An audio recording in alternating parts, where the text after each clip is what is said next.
ሰላም ሰላም ጋይስ እንዴት ናችሁ? ሰላም ነው ወይ? እንዴት አመሻችሁ? ሰላም ብያለሁ ሁላችሁንም በያላችሁበት የዓለም ዳርቻ በሙሉ ሰላማችሁ ብዙ ይበልልኝ። እንዴት አላችሁ? ደህና ናችሁ ሆይ?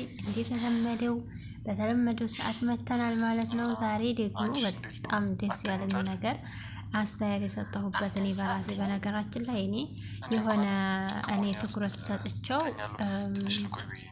ይሄ እንደዚህ በቃ አይደለ የተገነዘብኩትን ነገር ነው ኮሜንት መስጠው የትም ቦታ ማለት እንደዚህ ይሄን መሰሎች እናንተ ጋር ሳይሆን የሆነ የሚታይ ማለት ሲው ፊልሙ ማለት ነው።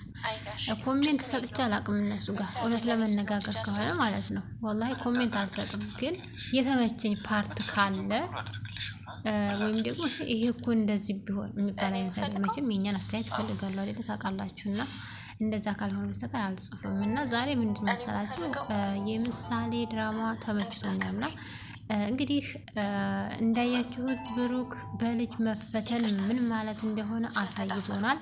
ያውም ደግሞ በልጁ ከዛም የልጁ እናት ባልሆነችው ሚስቱ እንዴት ተፈትኖ እንዴት ወርቅ እንደሆነ አሳይቶናል ማለት ነው። እንግዲህ በዛሬው ሰዓት ከዚህ በፊት እንግዲህ እሷ በጣም እየፈነጨችበት እላው ላይ ለመቀመጥም ያሰበች ትመስል ነበረ። ማህሌት እንግዲህ ብዙ ነገር ጨብጣ ያው ታውቃላችሁ እውነት አሸናፊ ነው፣ እውነትና ትዕግስት መጨረሻ ላይ አሸናፊ ነው የሚለው ነገር እውነትም እንደሆነ አሳይቷታል። እንግዲህ የገዛ ሚስቱ የገዛ ልጁን ለመግደል የሚለው ርዕስ አልተሳካም። ነገር ግን እሱ አሳክቶታል ማለት ነው። ከዛ በመቀጠልም ደግሞ ዳጣ ቤተሰቦቿን ለማግኘት የጣረችበት ወቅት ነበረ። እንዲሁም ደግሞ እሱን ያደረገው ሞገስ የምሳሌን መዳን እንዲሁም ደግሞ ዳጣንም ቤተሰብ ማግኘት እሱ ነበር የጀመረው። በጣም በድብቅ መልካም ስራ መስራት ማለትን ደግሞ ያሳየን እና በተግባር እውን ያደረገው ሞገስ ደግሞ እንግዲህ ዛሬ ወደ መጨረሻው ማለትም ወደ ማግኘቱ ዳጣ ቤተሰቦቿን እንዳገኘች ነው። ዛሬ በጣም ደስ የሚል ይሆናል አይደለ? የፈተና ውጤት የታየበት ወቅት ነበረ። እንግዲህ ማህሌትም ደግሞ በመጨረሻም እንዳልተሳካላትና እንግዲህ ታውቃላችሁ ለመጉዳት የተነሳ ሰው እንደማይሳካለት ያስተማረን የዳራ ፊልም ምሳሌ ተብሎ በተሰየመ ፊልም አይተናል። እንግዲህ ዳጣም እንግዲህ ቤተሰቦቿን በሞገስ በኩል እየፈለገች ነበረ።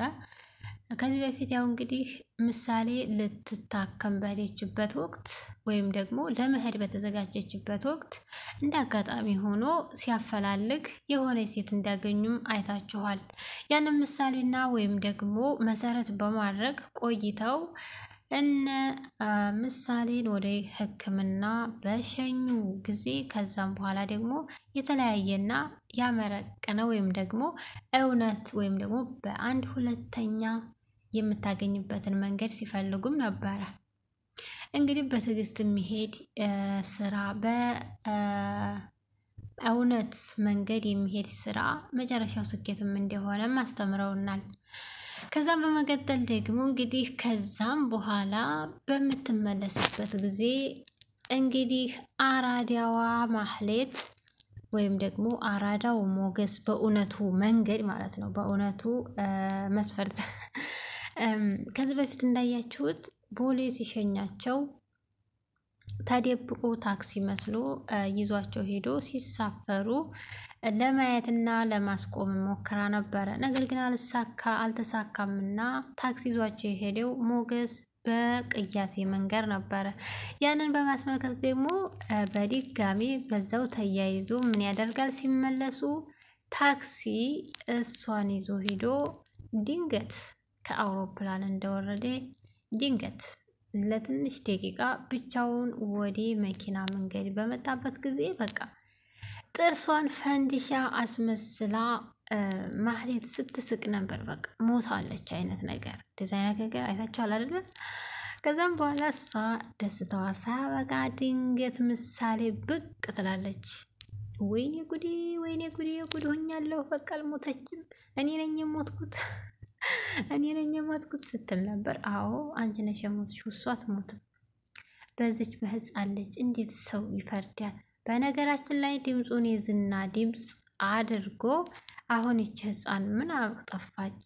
አያችሁ እንዴት እንደምታምር እንዴት እንደምትፈነጥዝ እያለ እሱም አዝኖ ነበር። ነገር ግን ደግሞ ወደ መኪና መንገድ እየዘለሉ ከዲያጣ ጋራ ከደስታው የተነሳ ማለት ነው ድንገት መኪናው የዲያጣት ያስመስልና አጠገቧ ይደርሳል። እሱ ለማስፈራራትና ወይም የደስታውን ርችት ለመተኮስ ያክል እንጂ ሊያደርገው አልነበረም።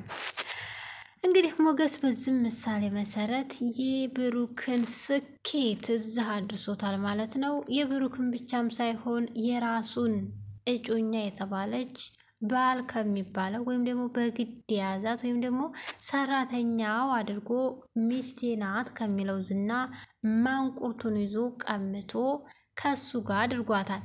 ያው እንግዲህ ብዙውን ጊዜ ውጭ አትወጣም፣ ምክንያቱም እሱ ስለሚሰርቅበት ብዙ አትወጣም። ነገር ግን እሱ አሁንም የመልካም ስራውን ቀጥሏል። ያም ደግሞ ምን ማለት ነው? የዳጣን ቤተሰቦች ማፈላለግን ቀጥሏል።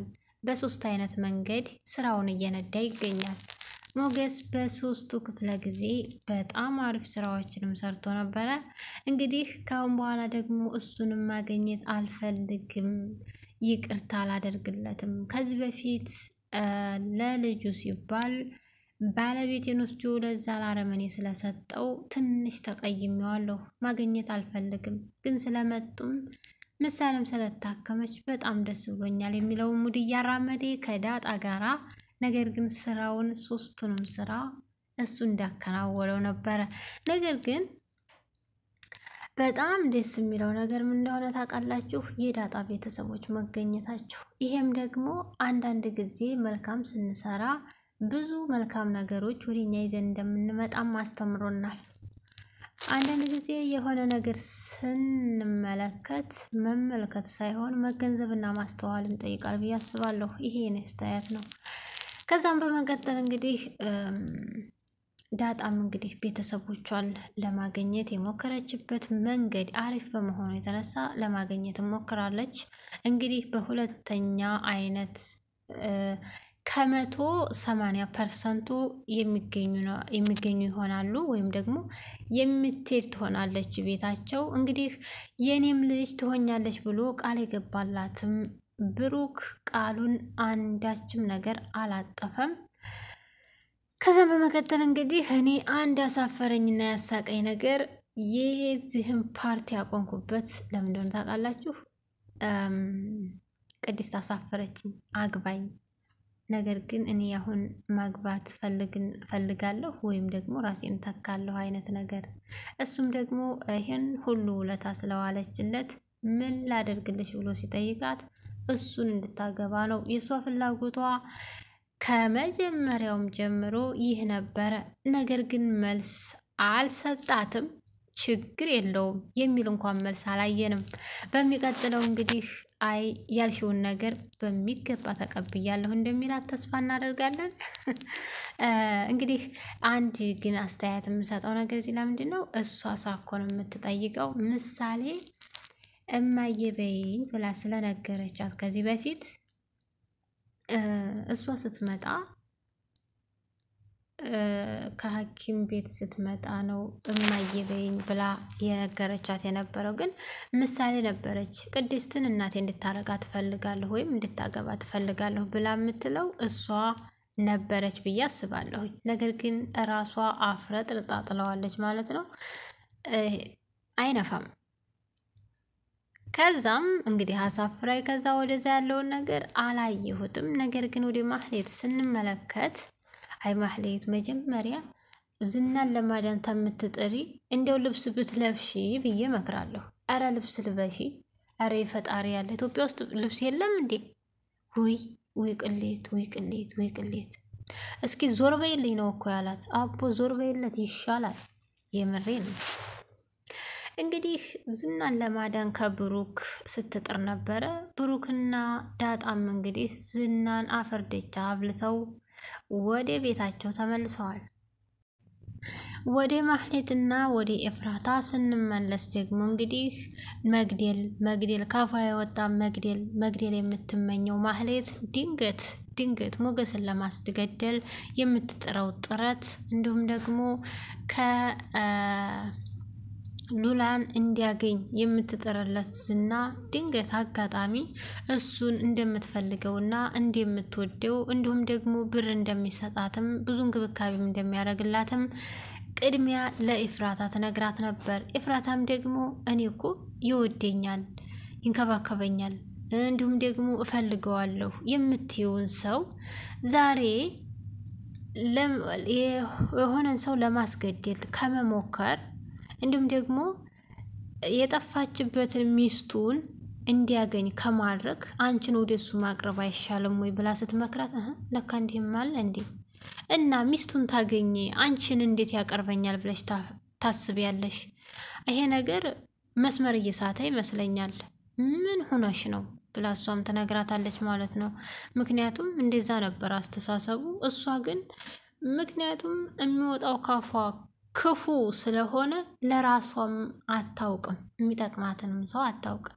እንግዲህ ሰው ክፉ ከሆነ ለራሷ አያውቅም ማለት ነው። ከዛም በመቀጠል ለካ እንዲህ ነበር እንዴ እኔ እሱን አላሰብኩትም፣ በቃ ወደ ራሴ እመለሳለሁ።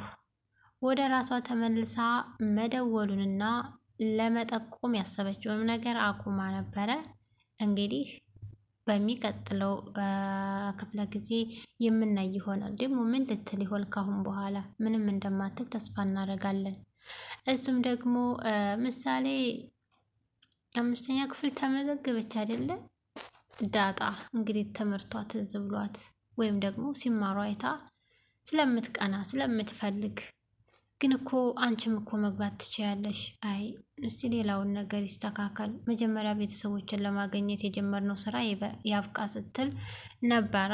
እሱም ደግሞ አትጠራጠሪ እኔ ያለሁ ደግሞ እንደሚገኙም ምንም ጠራጥር የለውም ብሎ ያበሽራታል። ዞሮ የዳጣ ቤተሰቦች እንደሚገኙ 100% እርግጠኛ ናቸው።